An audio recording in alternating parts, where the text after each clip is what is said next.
My name is Alara Voss, and this is the story of the night my family finally made it clear I didn't belong. I showed up to my sister's wedding expecting to celebrate, to smile for the cameras, to do what I always did, play the role of the dutiful daughter.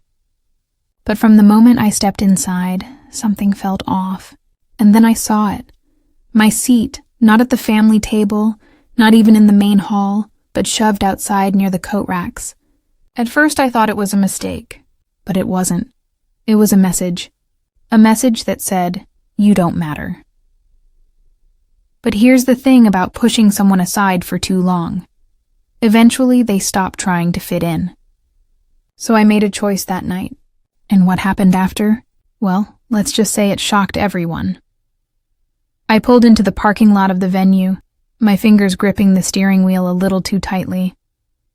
A 5-star ballroom in the heart of Manhattan, decked out with crystal chandeliers, polished walnut floors, and orchid arrangements worth more than my rent. Everything about this wedding screamed legacy, everything except my presence. With a deep breath, I stepped out of my car, smoothing down my emerald silk dress. I wasn't here to cause a scene. I wasn't here to make this about me. It was Serafina's day, and I had accepted long ago that I wasn't the favored sibling. I just hadn't expected them to remind me of it in such a public, humiliating way. Inside, a wedding planner with an overly bright smile greeted me at the check-in table. "Name?" she chirped. "Alara Voss," I answered, calm, controlled. Her smile faltered. My stomach tightened as she flipped through the seating chart. Then something flashed across her face, pity. I knew that look. I hated that look. "Oh, right here you are," she said, handing me a small place card. "You're, seated over here." She hesitated, then pointed toward a hallway just outside the grand ballroom. I frowned. "Excuse me?" She forced another smile. "Your table is just outside the main reception area." My eyes darted to the massive seating chart displayed beside her. Lillian and Grant Voss, my parents, were seated at the front, next to the bride and groom, Serafina's closest friends, Julian's distant relatives, even his co-worker's girlfriend. All had seats inside. My name wasn't there. I turned back to the planner. "There must be a mistake." Her smile tightened. "I'm afraid that's your assigned seat." A slow burn started in my chest. Not even at a distant table inside the ballroom. No, they had shoved me into the hallway, as if I were an afterthought. Like a guest they had to accommodate out of obligation, not family. Still, I clung to some ridiculous hope that this was just an oversight. That maybe, just maybe, my own mother hadn't allowed this to happen. I spotted her across the room, standing with Serafina, beaming as she fussed over her veil. My sister looked radiant, perfect, adored, just as she had always been. Serafina caught my gaze, tilted her head, then smirked. That smirk told me everything I needed to know. I forced myself forward. "Mom," I said, keeping my voice light. "Can I talk to you for a second?" Lillian barely spared me a glance. "Oh, darling, now's not the time.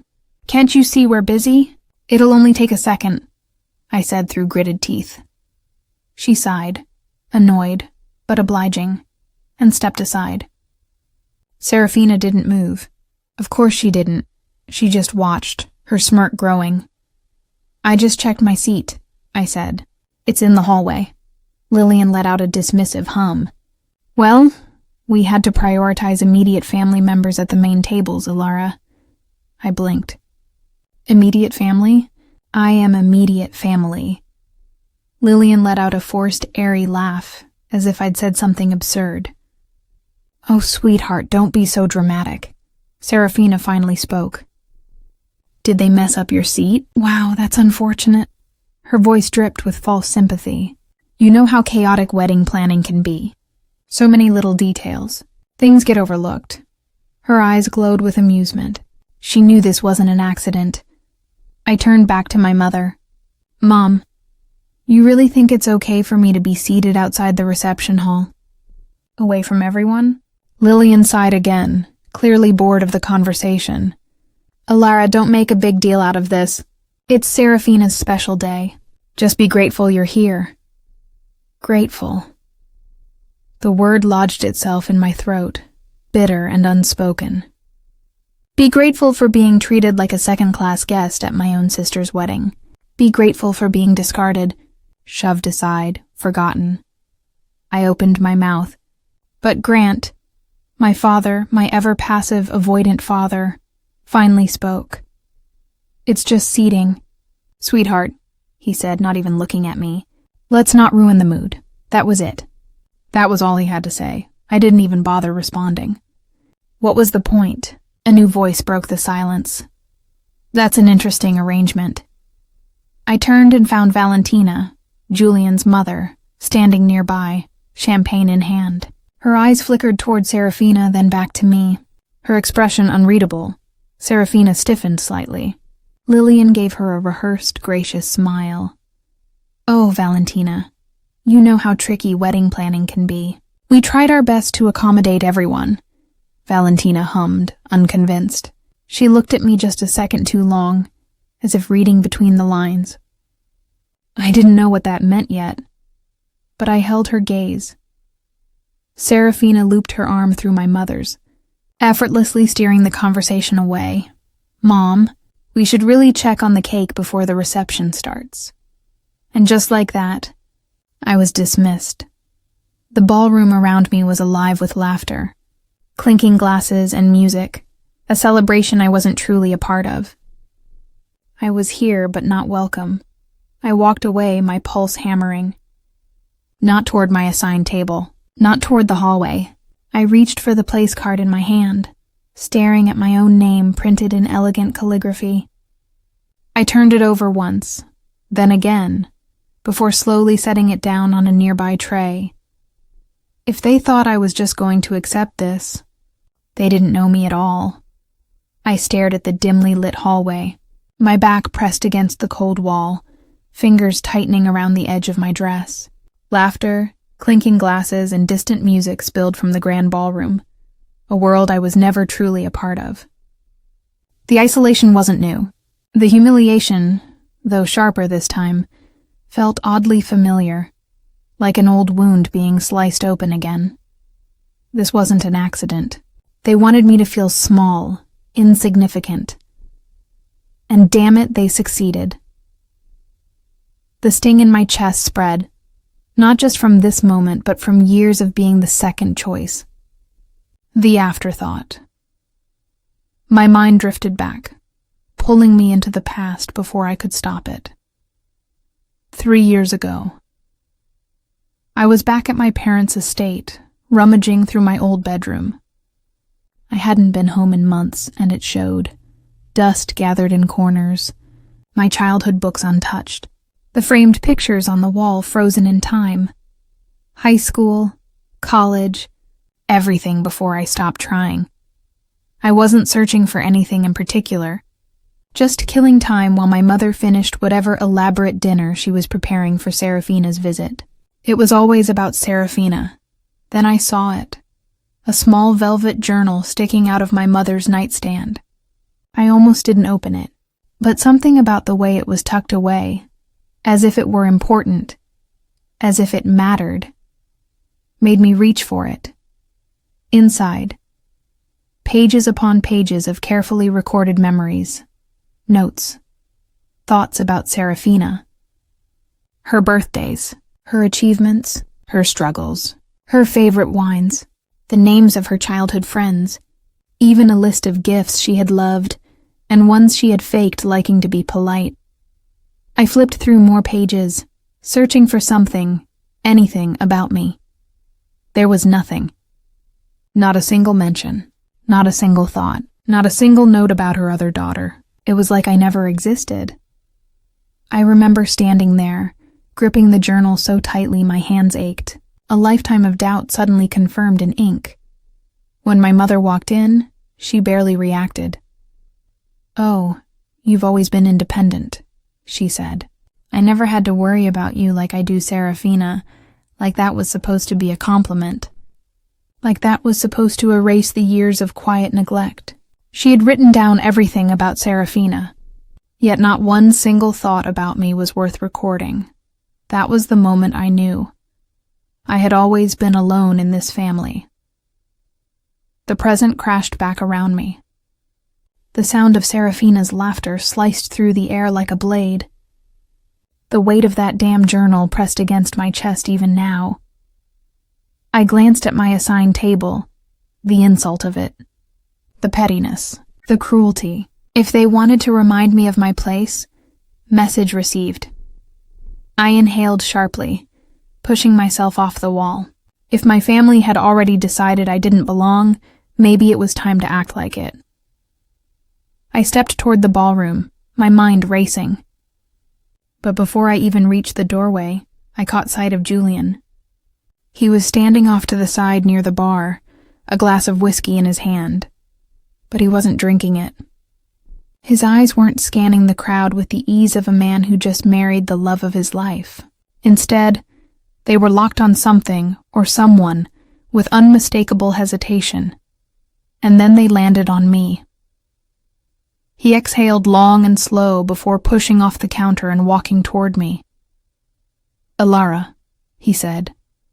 Voice even, but there was something underneath it.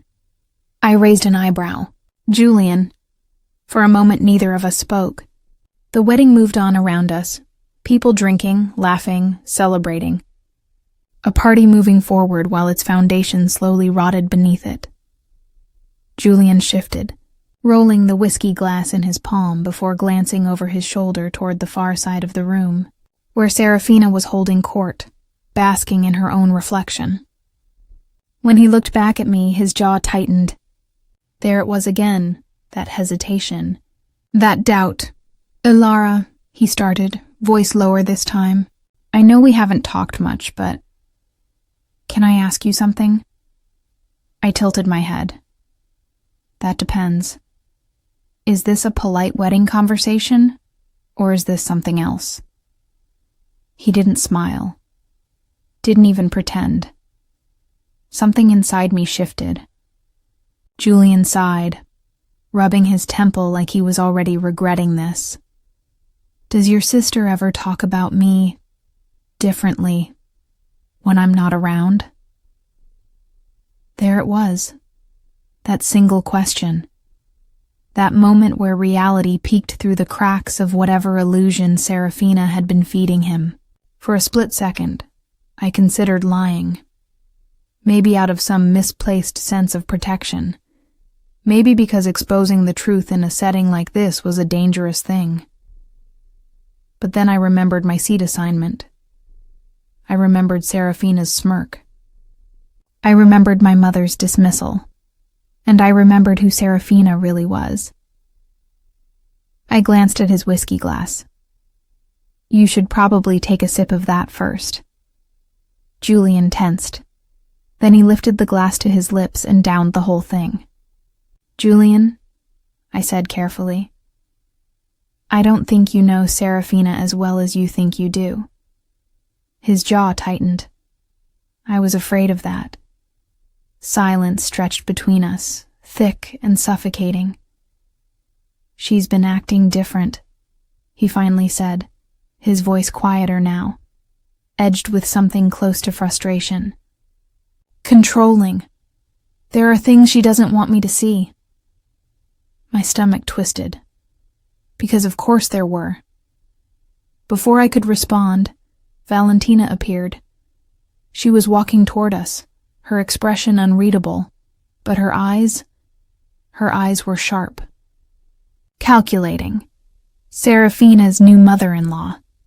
The only woman in this room with more power than she had. Valentina stopped in front of Julian.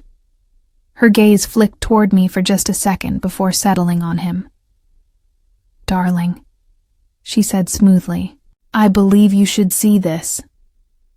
Then she held out her phone. Julian took it hesitantly, scrolling down. His face shifted, from confusion to realization to something far, far worse. Serafina's text messages, to her friends, to her stylist, to people who had no business knowing what was in her heart, because what was in her heart was cold and rotten. The messages were brutal, petty, cruel.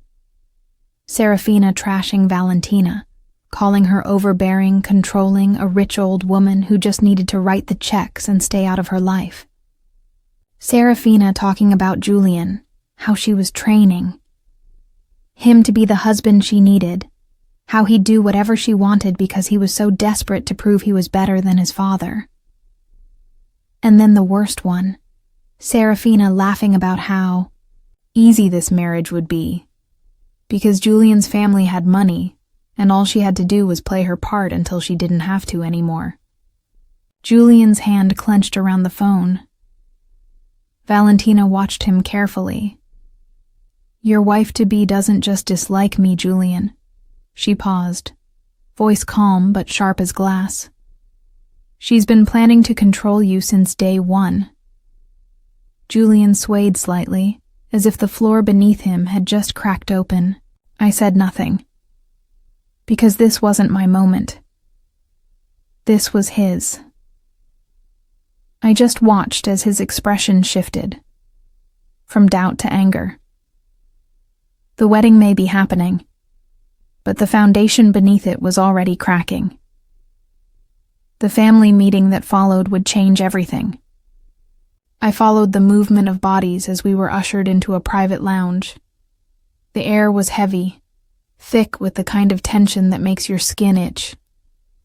Serafina was in the center of it all, perfectly composed, or at least pretending to be. Valentina stood near the entrance, arms crossed, lips pressed together in an unreadable line. Julian lingered by the bar, his whiskey untouched, his shoulders rigid. Lillian, of course, was already speaking, already smoothing, already making excuses.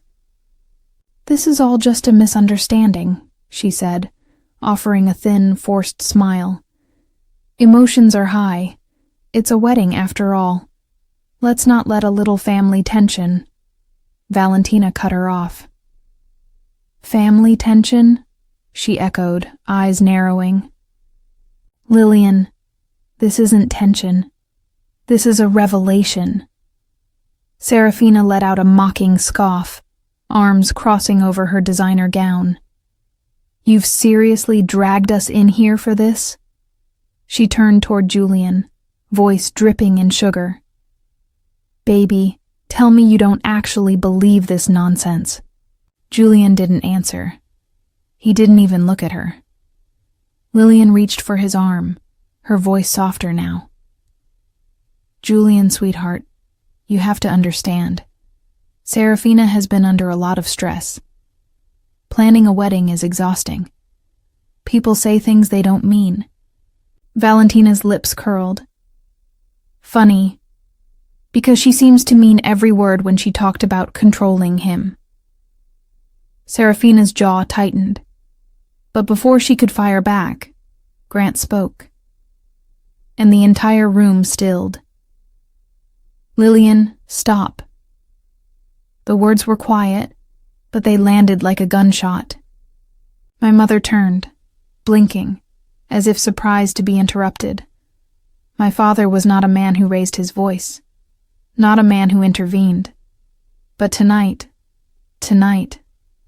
something shifted. "You've protected Serafina her entire life," he said, his voice tired, weighted with something I couldn't place. "And look what it's turned her into." Serafina gasped, genuine shock flashing across her face. "Dad, you're taking her side?" Grant ignored her, turning to me instead. "Alara has been right all along." The words rang in my ears. My breath caught. My mother physically recoiled. For the first time in my life, my father was choosing me. Lillian shook her head, laughing nervously as if this was some kind of mistake. "Grant, don't be ridiculous. Serafina is a liar." Julian spoke before he even realized it. His voice was raw, like he was just now waking up to the fact that he'd been sleeping next to a stranger. Serafina paled. "Excuse me?" I took a slow step forward, locking eyes with my mother. I needed her to understand this moment. I needed her to feel the weight of it. "If you keep covering for her," I said quietly, "you will lose more than just me, Mom." For the first time, Lillian faltered. Serafina saw it, and she panicked. Her voice sharpened, desperation creeping in. "You're all turning against me because of her—" Valentina let out a slow breath, taking a sip of her drink before delivering the final blow. "We're turning against you because we finally see you for what you are." Serafina physically flinched. Her breath shuddered. Her eyes darted from face to face. She had always been in control. Until now. A wounded animal is the most dangerous kind. And Serafina had no intention of going down quietly. The air in the private lounge was suffocating, charged with something electric, something sharp. No one moved. No one spoke. As if any sudden motion might detonate the tension coiling in the room. Serafina stood rigid, her breath shallow, her fingers clutching the fabric of her gown so tightly that the seams strained. She was losing control, and she knew it. Lillian's grip on her daughter's arm was firm, her voice low but desperate. "Serafina, stop." But Serafina didn't stop. She couldn't. She wouldn't. Across the room, Julian hadn't said a word. His silence was heavier than any accusation, a weight pressing down on Serafina's carefully built world. I glanced at him, the man who just pledged forever to my sister, and I saw the doubt in his eyes. More than doubt. Something colder. Disgust. A flicker of satisfaction sparked in my chest, but I buried it. This wasn't over. Not yet. Serafina exhaled sharply, then turned to me. Her eyes narrowed. "You think you're so smart, don't you?" Her voice was quiet, controlled, but there was a tremor beneath it. I met her gaze. "I don't have to think, Serafina. I know." Her lips curled, but it wasn't a smile. It was something darker, more brittle. "You've always been jealous of me." The accusation was so absurd, so predictable, that I almost laughed. Almost. Instead, I tilted my head. Jealous of what? The fact that you have to manipulate and lie just to make people stay in your orbit? I gestured to Julian, to Valentina, to our own parents. "Look around, Serafina. Your world is shrinking." Her jaw clenched. "And then I went for the kill." "You played your game well," I said, voice measured even. "But you forgot one thing. I know who you really are." Serafina flinched. It was subtle, but it was there. Lillian sucked in a sharp breath. She knew I wasn't bluffing. I stepped forward, my voice soft but unwavering. "I know about the money, the texts, the things you've said about your own husband." I glanced at Julian. "The things you've said about his family." Julian stiffened. Serafina's face drained of color, and then, for the first time in her life, my mother pleaded with me.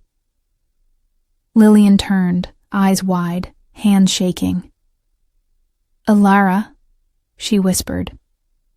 "She's still your sister. You don't have to do this."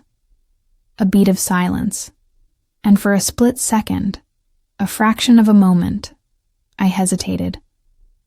Not because I felt sorry for Serafina, but because my mother had never looked at me like this before. Like she needed me, like she was afraid. But the hesitation was fleeting. Because I knew, if the roles were reversed, Serafina wouldn't hesitate. And she proved it. You're all turning against me because of her.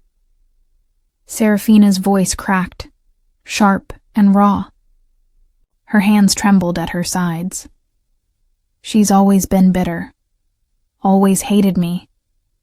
And now you're going to believe her over your own daughter?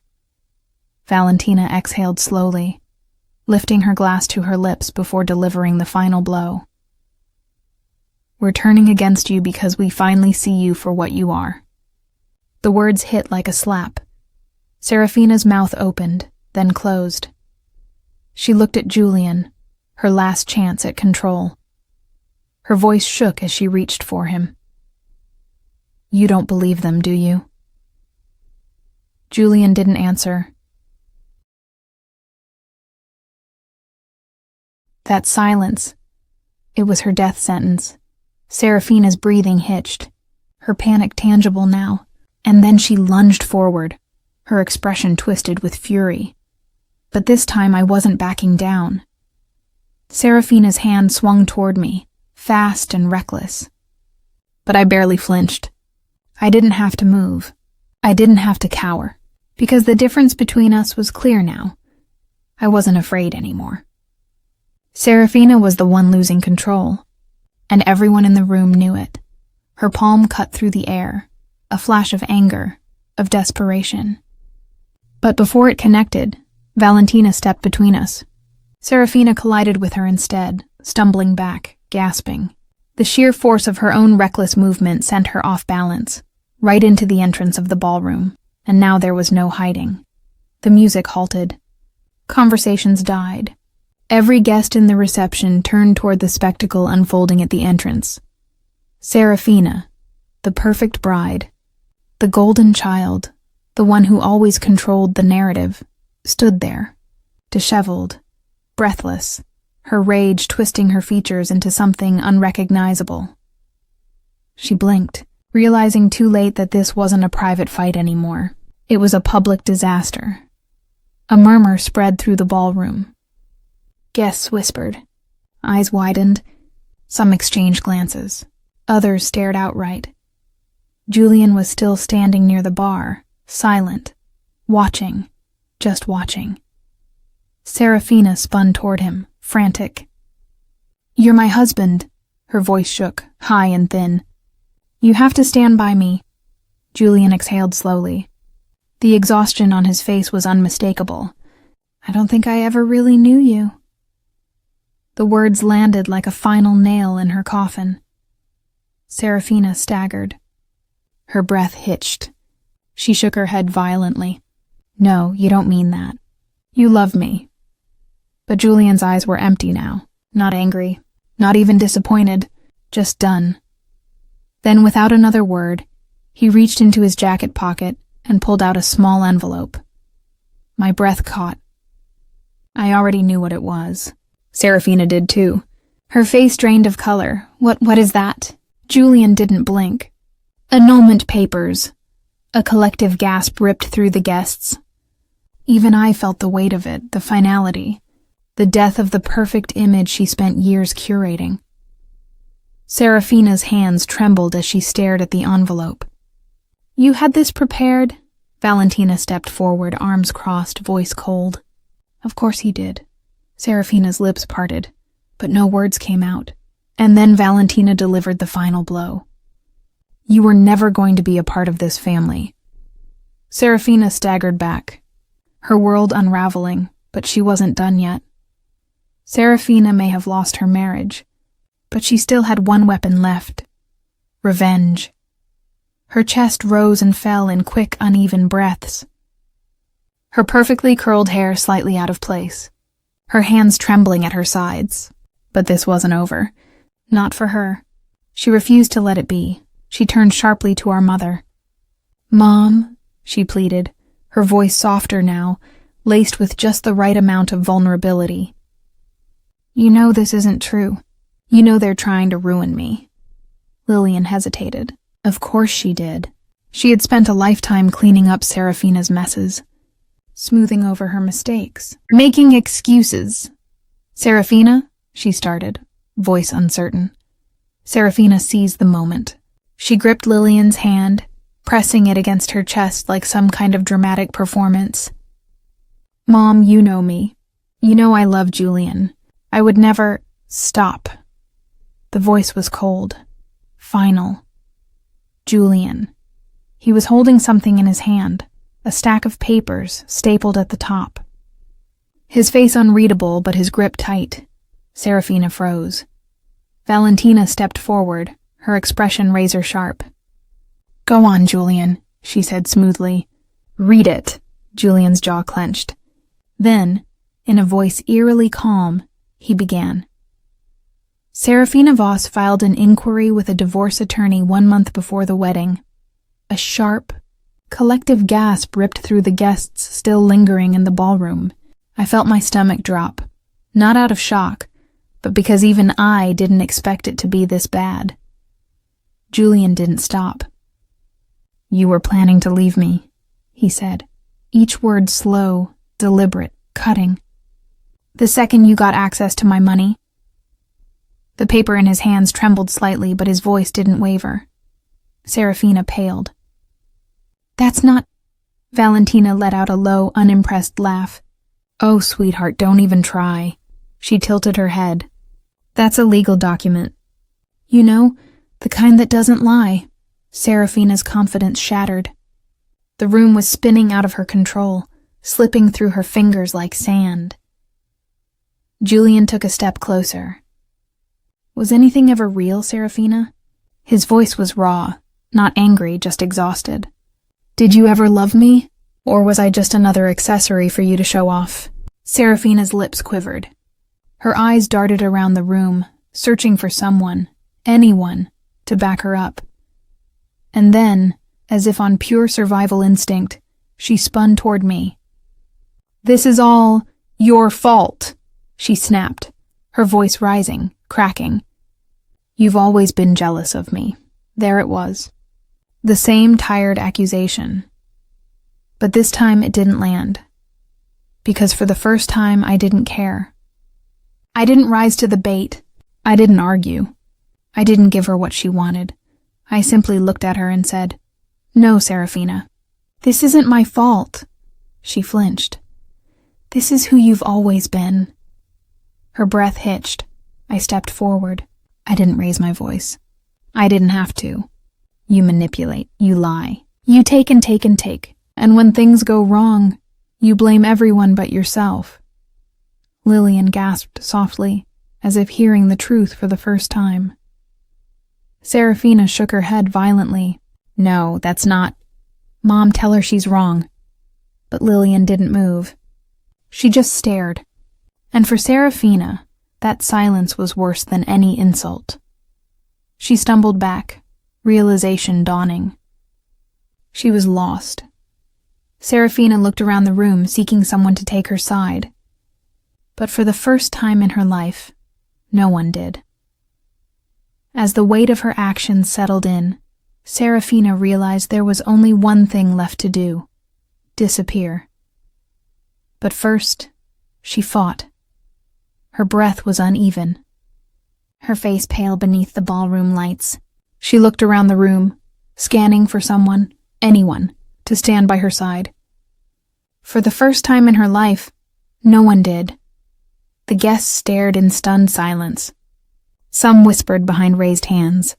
Some avoided eye contact altogether.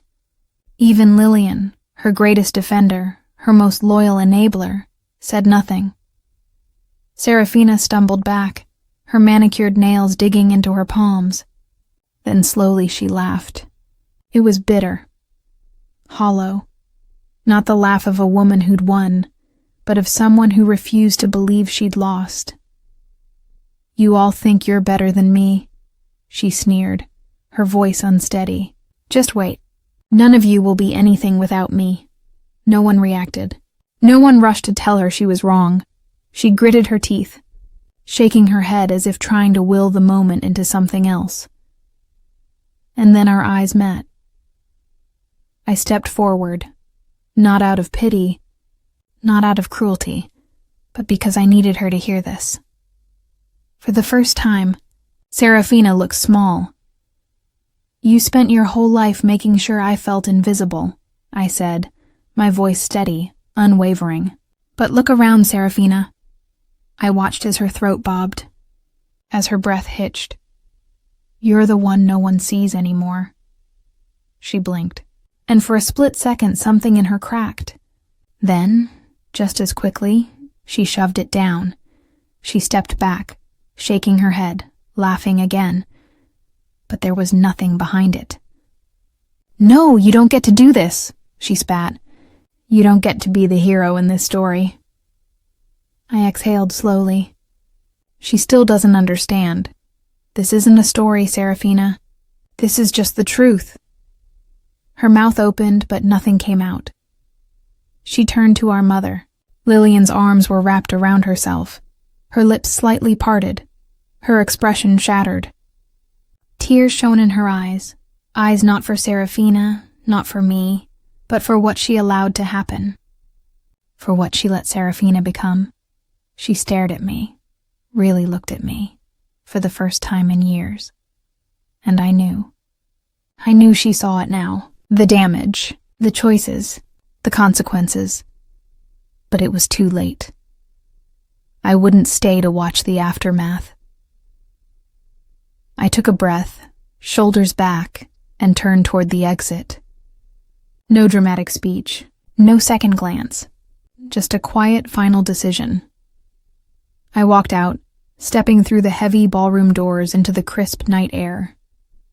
The cold filled my lungs, sharp and cleansing, and as I stood there, staring at the city lights stretching out beyond the courtyard, I felt it. A new beginning waited beyond the doors. The past may still linger, but I finally learned that not all endings need closure. It's been a week since the wedding, a week since I walked out and left them all standing there, staring, speechless, unsure what to do without me playing my role.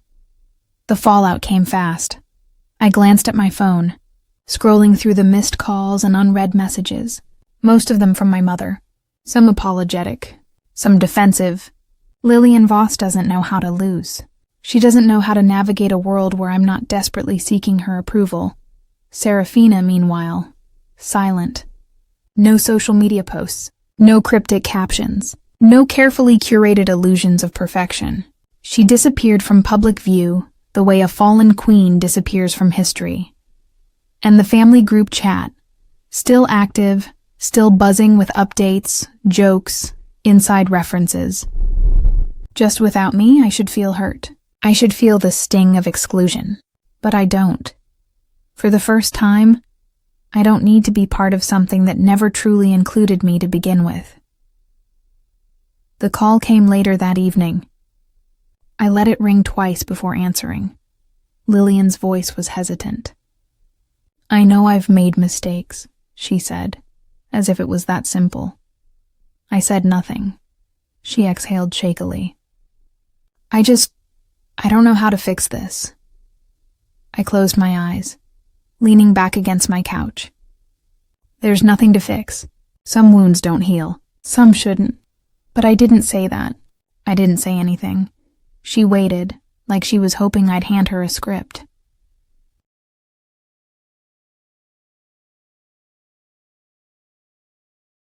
Tell her how to make this all go away. But I wouldn't. And eventually, she realized it. "I just wanted you to know," she murmured, before the line went dead. Later that night, I got another message. Not a voicemail this time. Not a plea, an invitation, dinner, a quiet, unspoken truce. For the first time, I considered saying no. Not out of anger. Not out of resentment, but because I don't need their validation anymore. I stared at the message, at the weight of it, and I realized something. This isn't about them choosing me anymore. It's about me choosing myself.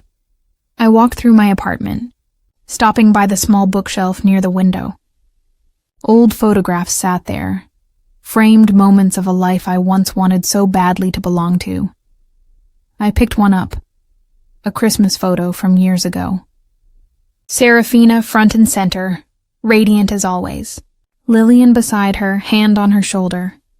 And me on the edge of the frame like an afterthought. I set it down, and I didn't pick it up again. Instead, I stepped toward the window, breathing in the stillness of the night. The city stretched out before me, endless, full of possibilities. And for the first time, I felt it, freedom. Before we end this story, let me leave you with something important. If there's one thing I've learned, it's this. Family isn't about blood. It's about respect, about knowing your worth, about refusing to beg for a seat at a table that was never meant for you. For too long, I believed I had to earn love. That if I worked hard enough, stayed quiet enough, sacrificed enough, eventually they'd see me.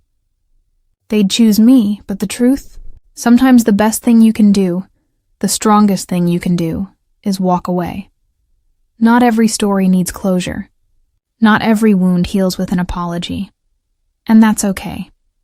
Because the real healing, the real power, comes when you choose yourself.